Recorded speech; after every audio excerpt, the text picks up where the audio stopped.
Hello everybody, this is Debbie from the Inspiration Station. Thank you for joining me today. Today I'm going to be doing a layout using a cut file from Allison Davis. I'm taking her pattern play class over on Facebook, and one of the bonuses in the class is that she provided cut files every week. So this is week 5 and this is file number 3 for the cut files. And you can see it's a frame. I cut it at, I believe, 9.5 inches so that I could have the white border around the edge. And I'm filling in the spaces. Rather than backing the file with paper, I decided I'm going to inlay them.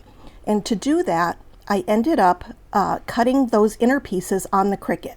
And I'm going to do a quick demonstration here. Hopefully you'll be able to see what I'm doing. I took the original file, opened it in my Cricut design space.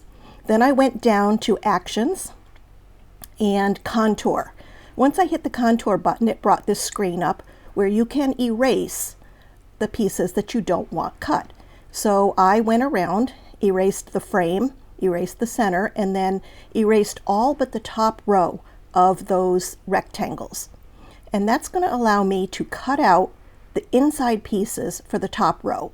And because it's a pretty symmetrical pattern, all of those pieces will end up fitting in the other spaces. So I just put 5 or 6 different pattern papers on my mat at the top, about 2.5-inch strip, and cut that design that you see right there, which is the innards of the top row. It made it very easy. Unfortunately, it also made way too many pieces, so I think I'm going to have to make more of this design using this paper. I really wasn't paying attention to how many squares there were, or rectangles. Anyway, so I'm going to glue those in, and as I said, this is more of an inlay. I'm not backing the file. I'm just sticking the pieces into the open spots, and I find it's easiest to put the adhesive on the background paper and then just drop the pieces in. So that's what I'm doing here. Of course, then my ATG ran out of adhesive, which always happens. So here's the finished cut file, all filled in. And now I'm going to put my photo on, and I used a Carrie Bradford photo collage template. I really love her templates. They are so easy to use, and it really makes it easy to get the photos in the sizes and locations that you want. So I'm going to back that with some fun foam, and it's a hideous green color, but it's okay because it's not going to show. I'm just going to stick that in so that it raises the photos up over the level of the cut files. And I'm going to use some foam tape on the edges. That's what I'm actually going to stick to the page. I'm not going to bother putting any glue on that fun foam because really it is just to raise it up. So on these edges, I needed a little bit thinner piece, so I'm just going to cut that. My scissors are supposed to be non-stick, and to some extent they are, but yeah, so it still sticks. It's very sticky adhesive. So we're going to get that on there and position that on the page. And I love how that looks.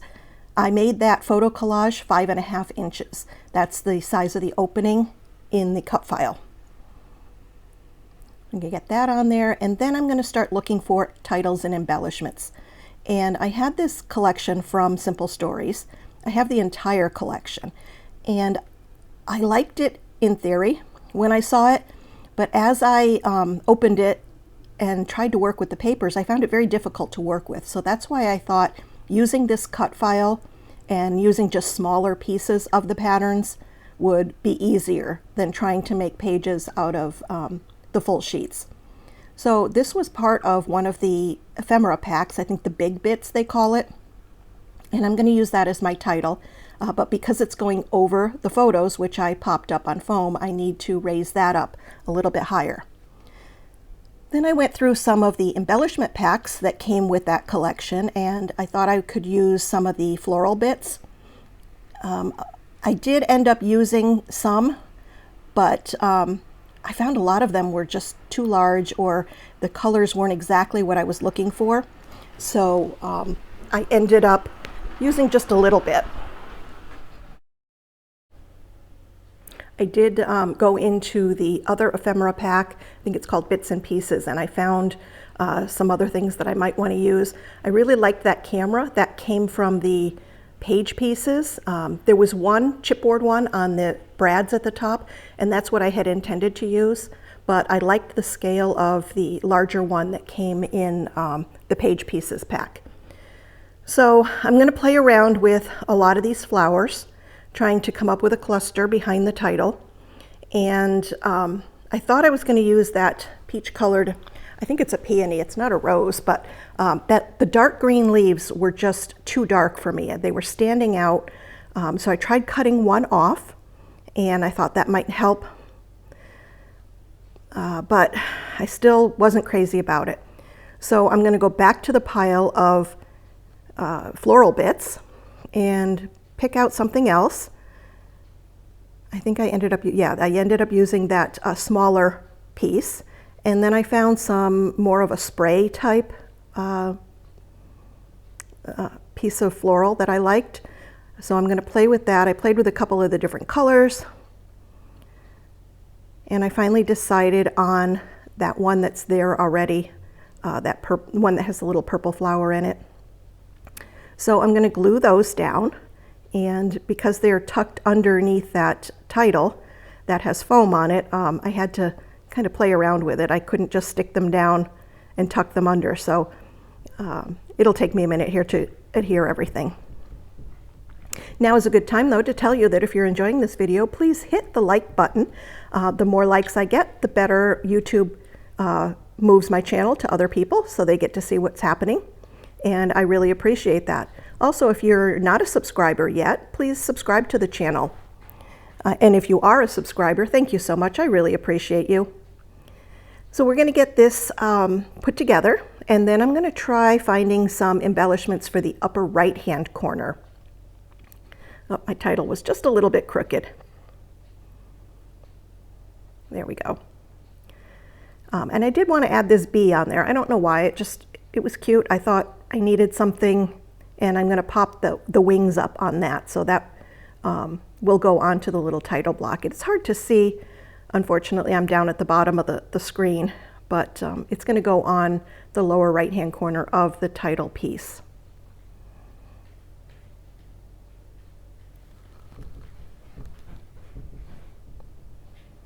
Just takes me a minute. There he is. Okay, we'll get that stuck down, and then we're going to go over to the brads and see what we can add there. Initially, I planned on using one of the small circle brads in the camera lens. I did find this butterfly, which I am not a purple person and not really use a lot of butterflies either, so I decided this is a good page to stick it on. Then I thought, well, maybe I'll put a heart, an enamel heart in the center of that camera lens. So I went and dug out a few of mine from Stash. They ended up not working. They were too small, so I ended up using that small round metal brad and putting that little heart up on the photo instead. I think that was it. Oh, I will go back and add some enamel dots. I believe I do that off screen though. We're going to put some up there by the butterfly just to make it a little bit bigger. Oh, and then I did go back to the sticker sheet, and I found a couple of word strips, and I can't read them on this small screen, but I think one says "You're Magic" or something like that. Yeah, "You are magic," and then the other one says something about love, or I don't know. You'd have to zoom in to see what it is. You could probably see in the stills at the end. Anyway, that's the page. I hope you enjoyed it. Please check out some of my other videos, and come back again for my next video. I do appreciate your spending your time with me, so have a great day.